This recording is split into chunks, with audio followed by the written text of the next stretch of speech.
Hey guys, the reviews for Iron Fist are pouring in as we prepare for the premiere on the 17th. And so far we've heard they are what? Come on, Joe Star. More like Taekwondo. More like Kung Fu. What else? What you got? That's all I do for free. Oh, man. Well, as you can see, with me to discuss is Joe Star. And also over Skype, we have from The Hollywood Reporter, Mr. Dan Feinberg. Dan, thanks for being here. Thanks for having me. Guys. All right. So you just released your review, and it was less than positive. I would even say negative, but I still insist that I was actually kind of nice to it. Well, that's not saying much because it was faint praise. So Joe and I have been very open about how the trailers made us less than enthusiastic. Was our trepidation well earned? The trailers are, if anything, significantly more exciting and personality filled than the series itself. Huh. Whoa. Okay. Personality filled. Is that Walk that off. Is that specifically a jab at Finn Jones, who was just quoted in Vulture as mansplaining and white-splaining why he was the right choice for this character, which again, I'm still like, I don't know about that, buddy. He has also said that the show was not made for the critics, which is always my favorite thing that people say when critics tear their shows to shreds.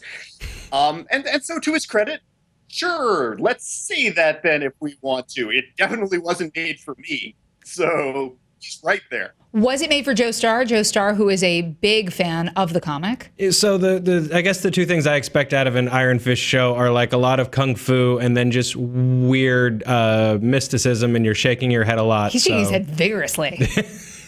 0 for 2, I would say, on those ones. The trailers, if anything, have more action than the actual show itself. In the 6 episodes that I've seen, I would say that there was a total of half a memorable action scene. Half? Over 6 episodes. Yeah, it's not like well executed or anything. It's just vaguely memorable. Over 6 episodes. Oh boy. It's weird to me that the Kung Fu show can't hold up to, say, like the first episode of Daredevil. It does not hold up to the first episode of Daredevil. It doesn't hold up to a not particularly good show like Into the Badlands on AMC, which is not a good show, but that does have creative Kung Fu action scenes. Mm-hmm. Okay, so what happened here, Dan? Is this Netflix and Marvel just sort of resting on their laurels? Is this that it was like a writing issue? Is it a casting issue? Like, what went wrong here? I would say just about every step of the way. I think the first mistake obviously had to be they decided that Iron Fist was going to be one of the ups to the Defenders. Mm-hmm. So once they decided that, they had to figure out how they were going to do the show. They didn't do that. Then they had to figure out how they were going to cast who was going to prevent us from having to, I guess, have anxiety about all of the racial undercurrents going on, and they didn't do that. And then the action scenes, that's just bad direction. So really and truly, you got basically every level on which something could have gone wrong, it did on this one. So I know on Twitter, Finn Jones did say that the show really tries to take those issues of sort of the white savior doing the Chinese things better than the Chinese people head on. Did it actually do that?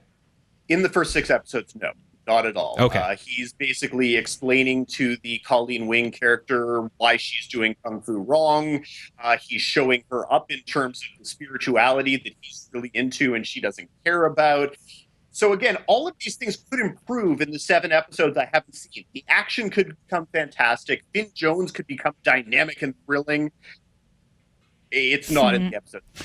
Well, the other thing maybe was or was not in the episodes you saw is I feel like so much of this is just setting up the Defenders.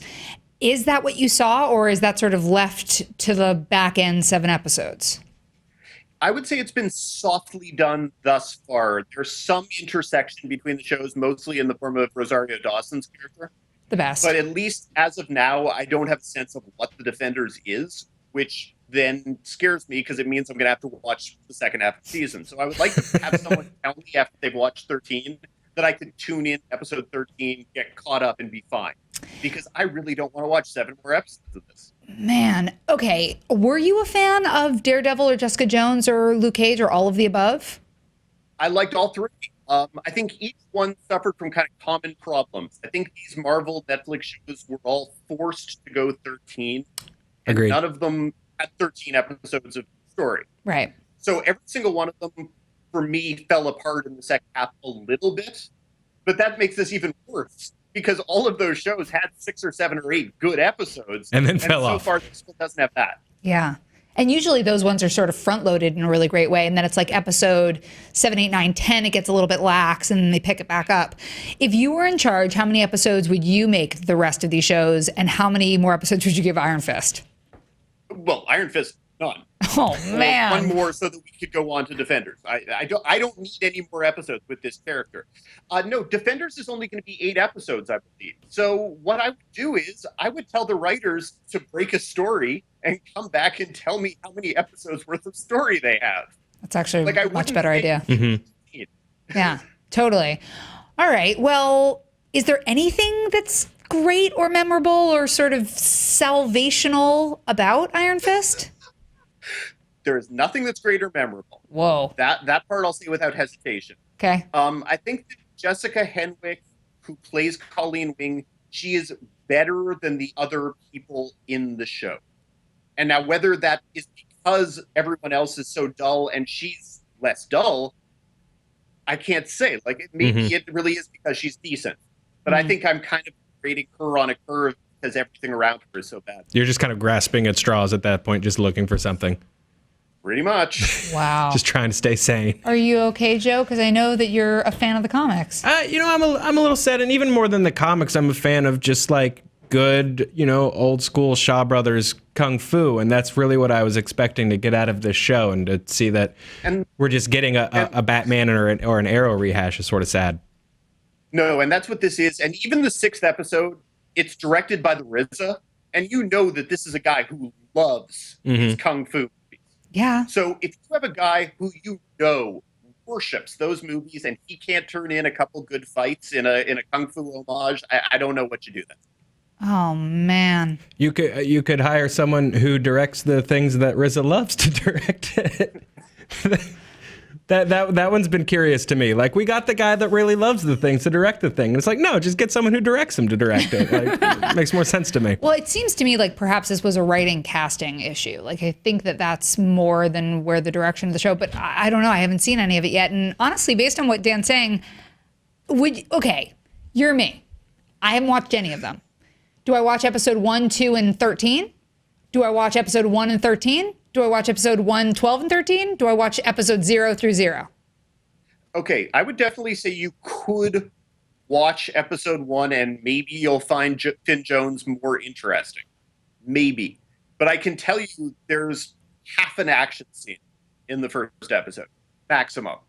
So you're not going to be like gripped by anything that happens anywhere in the first 5 or 6 episodes. I promise you that. So, if you find him likable, maybe watch a few episodes and see what happens. But otherwise, I can tell you it doesn't get exciting in the first 6. Maybe episode 7 is when things get good. Wow. Dan, just breaking hearts. Joe? All over. I think that the big thing in your article that jumped out at me that I hadn't really thought about was how New York's been such an organic, important character in the other ones. Hell's Kitchen, the sort of stylized Harlem they did, and that even sort of New York as a character is sort of bland in the series. Basically, all of the other superheroes have been kind of street-level heroes. And Danny Rand, or Iron Fist, he's a spoiled rich boy who's been off in the Himalayas for 15 years, and he comes back, and pretty quickly he's back in the boardroom at the penthouse and all of that. And that's not the same thing. It's not a relatable, organic version of New York. Even if it's his version, it's still sort of badly set decorated is the word I'm looking for here. Penthouses and hotel rooms and stuff. It's just not good. Well, hopefully at the least he gets down into the streets in the back half. I don't know. Well, Dan Feinberg, thank you so much for being with us. Where can people find you? You can find me at Hollywood Reporter or on Twitter or Facebook at The Fine Prince. Nice. Joe, where Thanks, can people man. find you? At JoeStar187 or in the Honest Trailers Writers Room. And you can find me at Sasha Perlraver on Twitter and Instagram. And you can let us know, are you still excited? Did this just crush all of your hopes and dreams? Are we just going to pass this one up and go straight to the Defenders? You can comment below. You can tweet us at SJ News. Make sure to like and subscribe. And of course, you can always click here for more Screen Junkies. Thanks for being with us.